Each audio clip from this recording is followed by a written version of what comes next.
Next news, 7:30. Chicago's Morning Answer continues next on AM 560. The Answer. Now, from the Signature Bank Studios.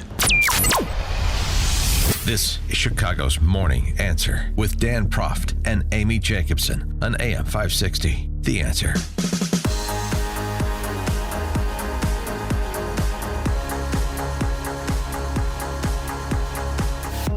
Top of the morning, Dan and Amy. Sean Spicer, former White House spokesbeing back in the day, Trump's first term.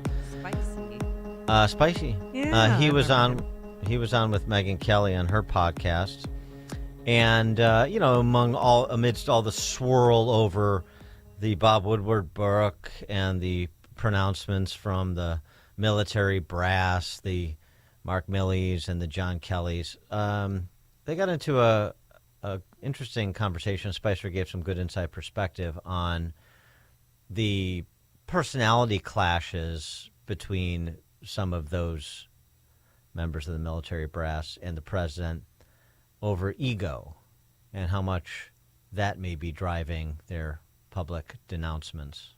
Given I watched it constantly in the Oval Office. Two people would come in, give him two versions of a policy, and then he would choose one person. The other person would walk out of there and say, fine, I'm going to find people to undermine your argument. I'm going to leak it to the press.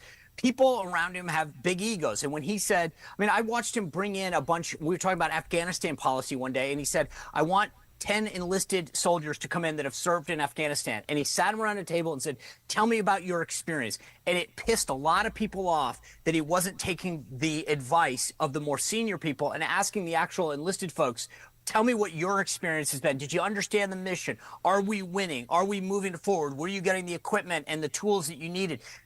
They hated that. They hated the fact that they came in, gave their PowerPoint presentation, and they were being undermined by a guy who didn't just sign off on it with like a blank check. So I think Washington is full of a lot of guys with a lot of big egos that don't like the fact that when they come into a room, everyone doesn't just say, oh, great idea, let's move forward. Some of them didn't like that. Including in the military. Yeah, well, there's a lot of people. I watched it all the time, and Trump would blow up and say, we're not just doing the same thing over and over again. And I think for people who are used to the system that said, oh, well, this is the way it's always been, they were pissed. Well, boy, those 10 enlisted that he brought in to talk about Afghanistan, they should have planned the Afghan withdrawal. It couldn't have gone worse. No, couldn't have. Stephen Bucci served America for 3 decades as an Army Special Forces officer and top Pentagon official, now a visiting fellow at the Heritage Foundation's Allison Center for Foreign Policy Studies. Stephen, thanks for joining us. Appreciate it. It's always my pleasure to be on the show. Thank you for having me back again. Too close to home, big military brass with big egos, not being listened to. Does that sound right? Well, it doesn't bother me. I wasn't that high, so I'm not insulted by that. Look, yeah, there isn't an issue of that. I wasn't in the Trump administration. I was in the George W. Bush administration, but working for Secretary Rumsfeld as I did see that. I don't know if you guys remember back far enough, but when Rumsfeld first started the first year or two before 9/11, particularly, people were like, oh, God, he's going to be the first guy fired from the administration. Yeah. None of the military guys, think anything of him. He's wrong about everything. And what I saw was Rumsfeld ticked people off because, like Trump, very different kind of guy, very different personality, but still that same CEO, look, guys, we're not going to do it the same way we've always done it kind of attitude. They would get upset that they would come in with their briefing and they'd give it to him and he'd say, that doesn't make any sense. You haven't convinced me. Well, sir, this is very technical. You should just accept our opinion and approve it. And he'd look at him and go, no, I'm not going to do that. You make the case. I'll give you another time. He'd look at me, Bucci, take him out, schedule another briefing, but no for now. And that would happen quite often. And suddenly all these people were saying Rumsfeld is just, he doesn't know what he's talking about. The fact that he had been the Secretary of Defense already apparently didn't register with these folks. But this whole ego issue is a legitimate one to consider. And the military's not immune to it by any means, for sure. No, and plus he made everybody stand up during meetings, I understand, too, so you don't get too comfortable in the meeting, which they probably didn't like either. Probably wanted a cup of coffee and to relax. Well, he didn't do that for every meeting, but he did do it for some. You're right. But the other thing that Spicer and others were talking about too is sort of you have this other element too of the DC press corps, and so then these guys that have some status and feel very good about themselves, if they're not listened to or if they don't get what they want, then they run to the press and they leak this stuff and they create these controversies that are really not controversies. They're disagreements, which is a good thing to have disagreements and then figure out what makes the most sense after some careful consideration. But they turn disagreements into existential crises in the administration that they're simply not. That is 100% right. That was my experience both in the administration and observing the subsequent ones. When Vindman, the fat lieutenant colonel that was on the National Security Council staff, who decided because President Trump, the elected leader of the country, did not take word for word his recommendation on Ukraine policy, that somehow that was an impeachable offense, and that after all, he was the guy in the seat. They should just do what he says. And this guy's a lieutenant colonel. He's not even a senior person, for goodness sake, and he was a young lieutenant colonel at that. And he thought that was something that was impeachable, and the Dems took it and ran with it because they thought that was a great smoking gun.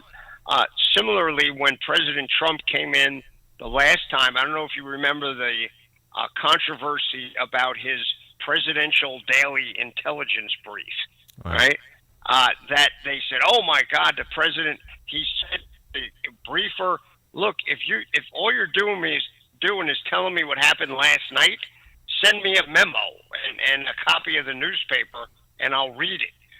If I have questions, I'll call you." And everybody said, "Oh my God, he's totally disrespecting the intelligence community." It's like the left suddenly liked the intel guys. It was really kind of weird. But that's ridiculous. Every president that comes in gets to define how the PDB is given. President Bush had a briefer. President Obama got it on an iPad, and the briefer sat outside if there were questions.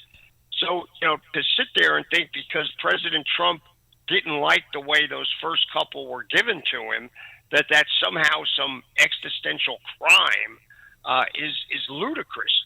But you're right.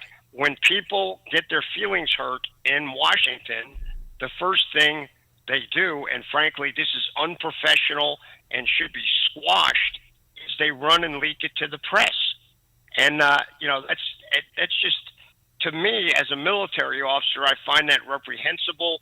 When other military officers, particularly senior ones, do it, it causes me to lose all respect for them in ways that you just can't understand. That's not accepted within the military, but then if you get high enough in the military and you want to do it to the civilians, somehow that's okay. And I don't think it is. Elise Stefanik, representative from New York, put this piece in the Wall Street Journal about Christopher Wray stonewalling her on the threat from Iran when it comes to election interference. September 19th, FBI delivered its final pre-election closed briefing to the Intel Committee and form-aligned election interference. A day earlier, DOJ had revealed Iranian agents had hacked the Trump campaign. There's these stories about trying to get the communications from Trump and Vance's phones. Anyway, she said, I sent all these questions on October 7th to Christopher Wray, and he's not responding. When and how did the FBI learn of the initial Iranian efforts targeting the Trump campaign? Sort of what did you know and when did you know it? Is the Biden Harris or Harris Walls, are they being targeted as well? just a list of about 15 questions that she would like answer just to provide an understanding of the threat level and what the FBI is doing about it and what she can communicate about the integrity of the election not being compromised by foreign malign influences like the Iranians. That seemed like a reasonable posture that Stefanik is taking to get some questions answered and be able to share some general information with the public? Yeah, absolutely. Look, I don't know what Christopher Wray's issue was. I thought when he was nominated, okay, this he's an inside FBI guy. He's not some political person. This should work out really well.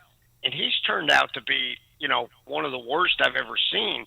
He doesn't feel the need to cooperate with Congress at all unless it fits a narrative he's trying to push. And he just basically blows them off. Unfortunately, Congress, for the most part, because the Dems were agreeing with the stuff he was trying to hide or propagate, they just let him get away with it. I find it ridiculous that these appointed people think they can just do whatever they darn well please and blow off the other branches of government. In some cases, even their own branch of government. It's just, I find it very concerning to me that we have all these folks who think they're just free actors in our system. Stephen Bucci served America for 3 decades as an Army Special Forces officer and top Pentagon official. We were just reminiscing about the Rumsfeld days. He's now a visiting fellow in the Heritage Foundation's Allison Center for Foreign Policy Studies. Stephen Bucci, thank you as always. It's my pleasure. Thanks for having me.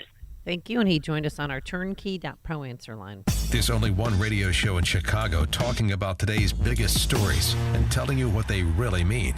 That show is this one, Chicago's Morning Answer on AM 560, The Answer. Let's get real. Did you wake up this morning with joint pain? Does it hurt doing the most routine activities? Have they told you it's time for knee or hip replacement surgery?